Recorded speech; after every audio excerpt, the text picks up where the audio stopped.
What if the very people you sacrificed everything for, the family you supported, protected, and carried on your back, turned around and exiled you? What if they branded you as a disgrace, cut you out of their holiday table, and left you standing in the cold? Now imagine this: in 15 minutes, you could dismantle their entire world, piece by piece, until the same family who shamed you was left sitting in the ruins of their own betrayal. This isn't just a story about rejection. It's about control, power, and the quiet kind of revenge that doesn't need shouting or fists on the table. It's about reclaiming dignity when everyone else is trying to strip it away. So stay with me, because by the end, you'll understand why sometimes the sharpest answer isn't rage, but silence, and a single well-timed decision. Her voice still echoes in my head. Cold. Sharp. Final. Being a single mother is a disgrace. You're not invited to Thanksgiving. That was my sister, Claudia. And she didn't say it in anger. She said it with the smug satisfaction of someone who believes they've already won. Hours later, an email arrived from my parents, and Thomas, that sealed the wound. No hesitation. No defense of me. Just blind loyalty. We support your sister completely. In that moment, it wasn't just an invitation I lost. It was the final confirmation that my family had chosen sides, and I wasn't on theirs. Here's the part they will never admit. For years, I had been their invisible backbone. I was the one who covered their overdue bills when my father's hours were cut. I paid for roof repairs when storms ripped through their neighborhood. I handled groceries when my mother's card was declined. I even co-signed the mortgage for the event venue they loved to brag about owning. But every check I wrote, every debt I cleared, wasn't just money.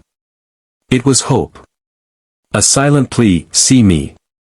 Accept me. Love me anyway. I wasn't perfect. I had my son, Ethan, young and unmarried. To them, it was a stain. To me, it was salvation.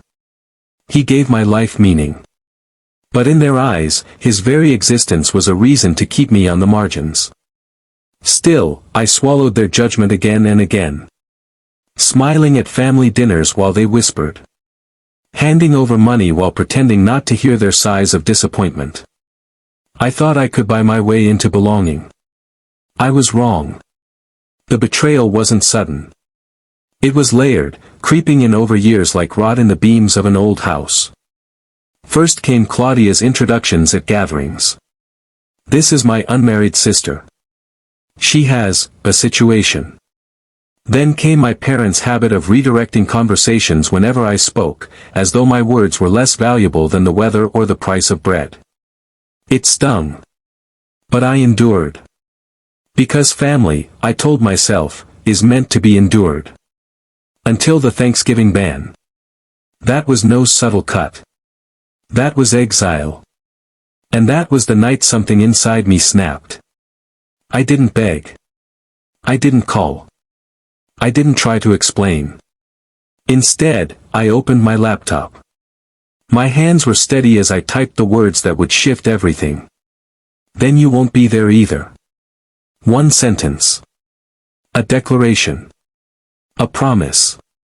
Then I logged into every account tied to their comfort, the mortgage, the catering deposits, the car repair installments, the utilities. In 15 minutes, I dismantled years of dependence. In 15 minutes, I reminded them who had really been keeping their fragile empire upright. And I did it all without raising my voice. Revenge isn't chaos. It's precision. I didn't just pull money. I pulled it strategically. The venue mortgage. My name was on it. Without my payments, foreclosure wasn't a risk, it was a countdown. The catering. I didn't just cancel. I timed it perfectly. 2 days before Thanksgiving. Too late to book another company. Too early for refunds. Claudia's beloved car. Repairs were being paid in installments under my account. I stopped the payments mid-service. The mechanic called her. She screamed. And they kept the vehicle until the balance was paid in cash. Even the utilities, electricity, heat, water, were tethered to me. I didn't shut them down outright. I simply severed the ties that kept the lights on. By Thanksgiving morning, their house wasn't a home. It was a shell. Cold, dark, and empty. My phone began vibrating non-stop. First, Claudia, what the hell did you do? Then, my parents, you're ruining everything. I ignored them all. I waited for the call I knew would come. It arrived from my uncle, Victor, voice low and almost gleeful.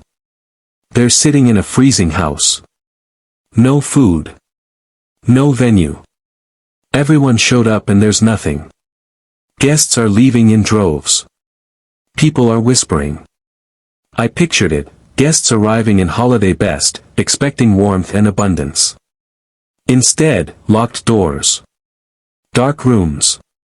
Angry whispers spreading like wildfire. For once, the disgrace wasn't me. It was them. That evening, while they drowned in chaos, I roasted a small turkey in my own kitchen. Ethan sat at the table, crayons scattered everywhere, humming to himself as he drew. I poured a glass of wine, breathed in the aroma of roasted herbs, and smiled. For the first time in years, I wasn't hungry for their approval. I was full on my own peace. Of course, they tried to fight back. Claudia ranted online, painting me as bitter and vindictive.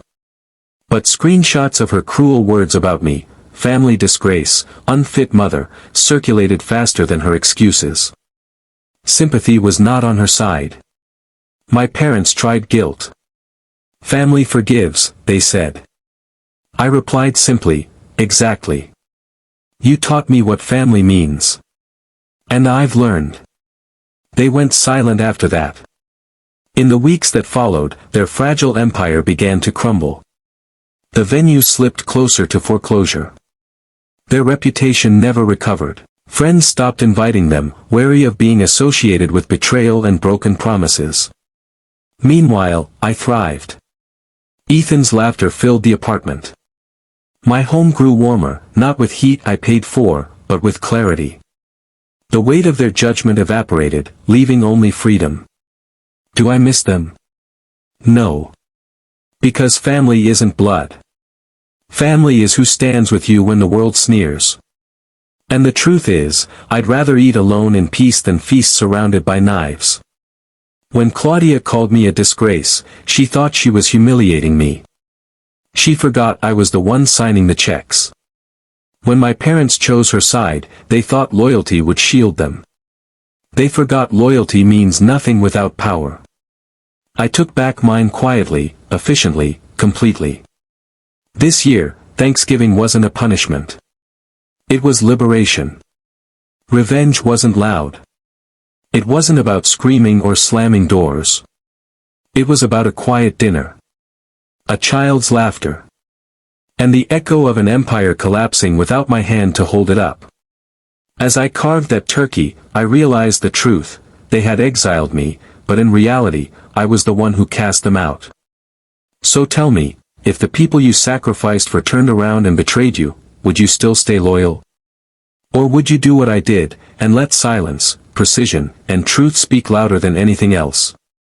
If this story struck a chord with you, don't forget to subscribe to Tales Between Time, where we share stories of betrayal, resilience, and the quiet victories that change everything.